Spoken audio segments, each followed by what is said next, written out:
Hey, I'm down here in my basement because I wanted to show you guys something.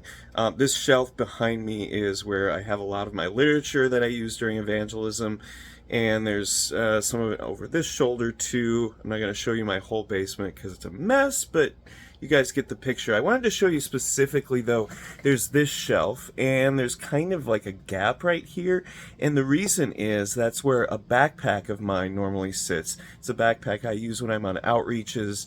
And this past week, that backpack was stolen. I was at a food shelf outreach, and it was in a part of Minneapolis where, there's a risk of things getting stolen. I had it sitting out, and at the end of the day, I went to go look for it, and it wasn't there. I was fine with it for two reasons. Number one, I always prayed that God would orchestrate the timing and the situation for it getting taken, if it ever does get taken. But number two, there was no cash, there were no electronics in there. It was just completely full of Bibles and devotionals and gospel tracts and resources for homeless people.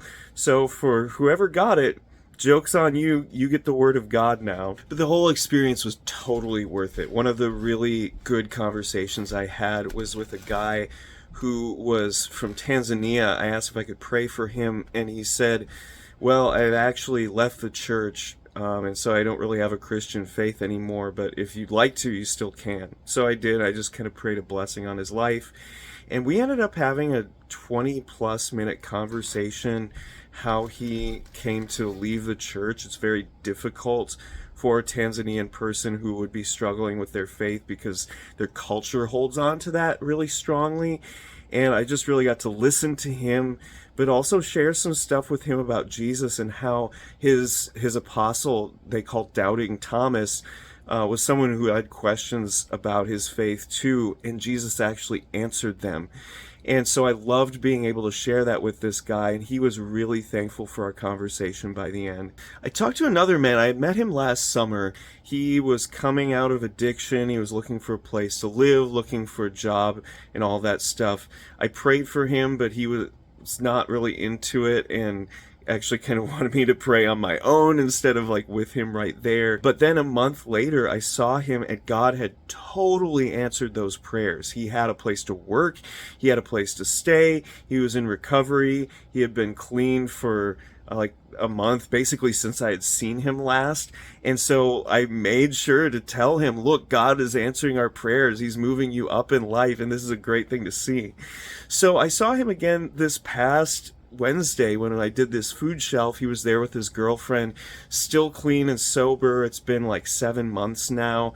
Their relationship has actually been really good, and she's been a positive influence towards his sobriety.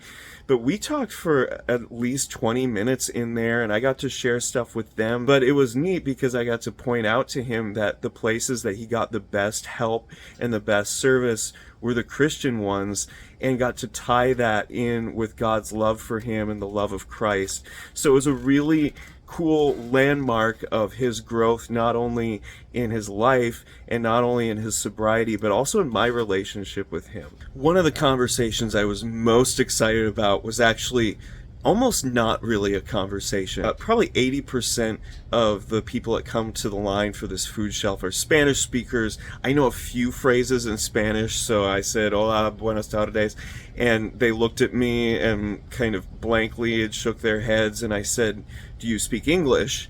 And they said no, and I said, what language? And they said Tibetan. Now, Tibetan is a rarely spoken language across the globe. There's only maybe a few hundred people in the Twin Cities that speak it, and certainly no white person that I've ever met speaks it. But I said, 1 minute, I'll be right back. And I went in to this box that I had in my backpack, this little note card box, which I normally carry about 15 to 20 gospel tracts in different languages.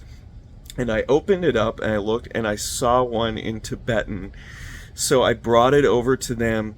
I held it up. They rolled down their car window, and as the window rolled down and he saw what it was, his eyes got really big, and he was so happy. And and he took it right there and he was staring at it. And it was this amazing opportunity in such an unexpected way from this white American kid to give him the message of Jesus in this language that he can read, that he probably doesn't see hardly anywhere else here in the Twin Cities. Another cool thing about the timing of when my backpack was stolen, it was after this conversation, and my little note card box was sitting outside of my backpack. So I still have that note card box, and there are still people who can get the gospel in 20 or so different languages from here on out. I keep praying for the Twin Cities. God is moving in people that you wouldn't even expect, and if we keep praying, I expect we're going to keep seeing that even more.